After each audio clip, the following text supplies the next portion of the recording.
వేదిక మీద ఉన్న పెద్దలందరికీ నమస్కారం. నాకు గాజువాక అంటే అందరూ మైండ్ లో ఫస్ట్ వచ్చేది ఇక్కడ ఉన్న స్టీల్ ప్లాంట్. భరత్ గారు కూడా మొదటిసారి ధర్నా చేసింది స్టీల్ ప్లాంట్ కోసం అనుకుంటాను. ఫస్ట్ టైం చేసింది అది. ఇవాళ మన స్టీల్ ప్లాంట్ కాపాడుకోవాల్సిన సమయం వచ్చింది. గతంలో ఒకసారి ఇలానే ప్రైవేటైజ్ చేద్దామని చూస్తే ఎంపీఎస్ మూర్తి గారు, అక్కడ ఎల్ఎం నాయుడు గారు అప్పుడు ఎలాగైనా కేంద్రంకి వెళ్ళి ఆపారు. కానీ మళ్ళీ ఇప్పుడు ఆ సమయం వచ్చింది, మళ్ళీ ప్రైవేటైజ్ చేస్తామంటున్నారు.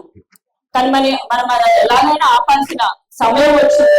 అలాంటివి చేయడానికి మనం ఒక సమర్థమైన లీడర్ అవసరం. మీరు అభ్యర్థిగా పోటీ చేసే శ్రీభరత్ గారు, మీరు మొన్న చూస్తే కూడా మన డిఫెన్స్ మినిస్టర్ రాజ్నాథ్ సింగ్ గారు వచ్చినప్పుడు కూడా ఆయన ముందు చాలా ధైర్యంతో మాట్లాడారు మన స్టీల్ ప్లాంట్ గురించి.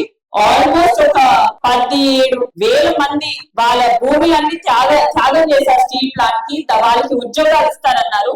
వాటిలో సగం మందికి కూడా ఇంకా ఉద్యోగాలు ఇవ్వలేదు. మీతో మేము ఉన్నాము, మీకు సాయం చేయడానికి మేము ఉన్నాము.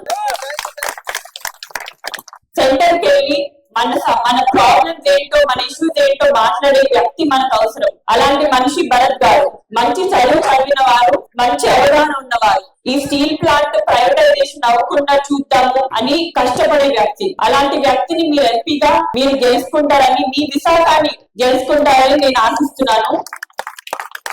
పల్లా గారు అప్పుడు స్టీల్ ప్లాంట్ నిరాహార దీక్ష చేశారు, మనందరికీ తెలుసు. ఆయన ఎప్పుడన్నా ఏదైనా మంచి పని చేయాలంటే, ఏదైనా సమస్య ఉంటే ముందడుగు తీసుకుంటారు. అలాంటి లీడర్ ఆయన. మనకి దెబ్బ తగిలితే పెద్దలు పసుపు పెడతారు.